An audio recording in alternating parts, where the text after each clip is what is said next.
Madam एक बात बताओ, बांग्लादेश में एक हिंदू मर जाता है तो यहाँ पर तलवारें खिंच जाती हैं, जी हिंदू मर गया। यहाँ 15 हिंदू 20 हिंदू जहरीला पानी पी के मर जाते हैं, तब तो किसी की आवाज नहीं निकलती।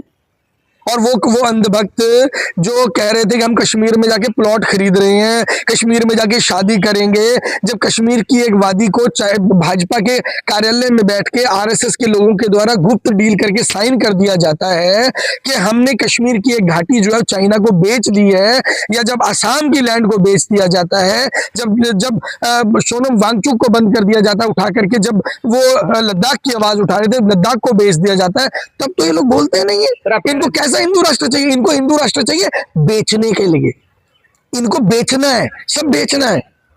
सर आप कह रहे हैं कि दरअसल ये जो जहर फैला रहे नफरत, देखिए बीजेपी तो फिर जीत भी तो रही है, आज देखिए बीएमसी का चुनाव आज भी जीत गया वो। भाई ऐसा है कि जितना पैसा आज भाजपा लेके बैठी है ना, किसी एक आवारा भीख मांगने वाले को भी बिठा दोगे ना तो वो भी जोड़ तोड़ करके खरीद फरोख्त करके सरकार बना लेगा। खरीद फरोख्त करने वाले को दल्ला बोला जाता है, खरीद फरोख्त करने वाला चाणक्य नहीं होता है। कौन है दल्ला?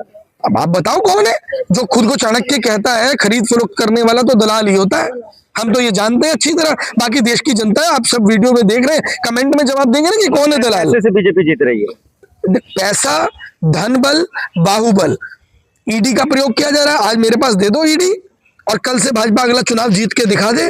और ये जो आज हो रहा है ना, ये सब चीजें तो वाराणसी के चुनाव में 2024 में मैंने एक्सपोज कर दी थी, जब श्याम रंगीला मेरे साथ थे। मैंने एक एक चीज को एक्सपोज किया था कि जिस तरीके से धांधली हो रही है, आने वाले समय में आप इलेक्शन प्रक्रिया तो दूर की बात है, आप नॉमिनेशन फॉर्म भी नहीं भर पाएंगे।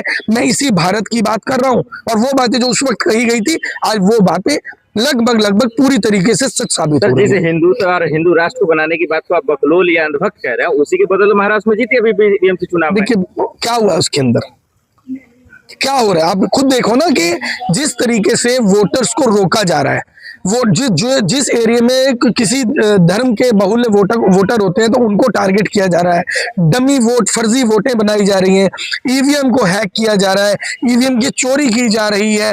ट्रांसपेरेंसी कहाँ है? ये जिम्मेदारी थी इलेक्शन कमीशन की कि हमारे वोट को सुरक्षा प्रदान करना। अगर आज वो सुरक्षा प्रदान नहीं कर रहे तो शायद वो भूल गए हैं कि इस देश में जब भी जरूरत पड़ी है, इस देश की मिट्टी इतनी जरखेज है, भगत सिंह भी पैदा करती है, चंद्रशेखर आजाद को भी पैदा करना जानती है, और वो उसमें समय नहीं लगता। जब जरूरत पड़ेगी तो वो आएंगे दोबारा। सर ये चुनाव आयोग के अलावा आप लोग के पास नहीं है क्या जवाब? लड़ने की क्षमता नहीं है?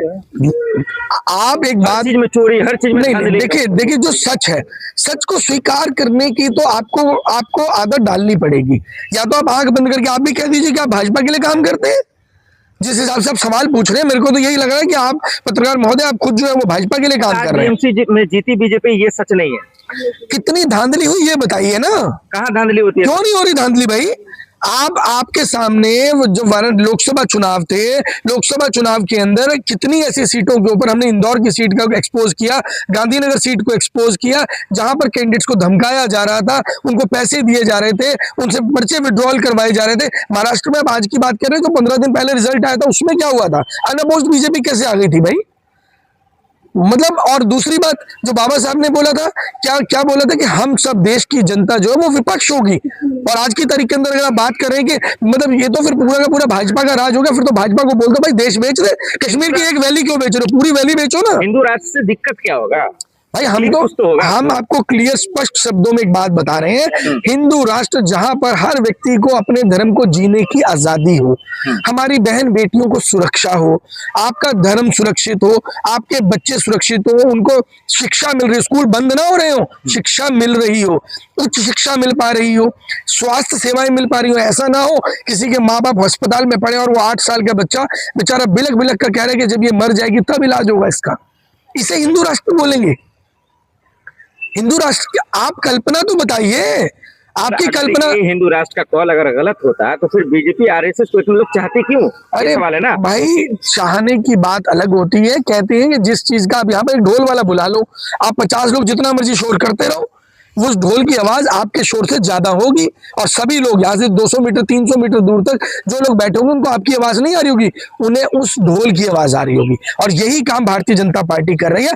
और ये राजनीति में रणनीति है, ये राजनीति में रणनीति। आज इनका दांव लगा हुआ है, लेकिन आज मैं आपको बता देता हूं, आज आप रील उठाकर देखिए, सोशल मीडिया उठाकर देखिए, न्यूज उठाकर देखिए, हर जगह चारों तरफ से जो विरोध के स्वर उठ रहे हैं, इतने ज्यादा आज के टाइम में सरकार डरी हुई है कि 14 साल के बच्चे पे FIR कर रही है। ये इसीलिए की जा रही है क्योंकि आज उनके ढोल की आवाज कमजोर पड़ती दिख रही है। लेकिन ये वो सही समय है जब आपको सबको मिलकर के, हम सबको मिलकर के अपनी आवाज को और बुलंद करने की जरूरत है। अब कमजोर नहीं पड़ना है, अब गिरना नहीं है, अब डरना नहीं है।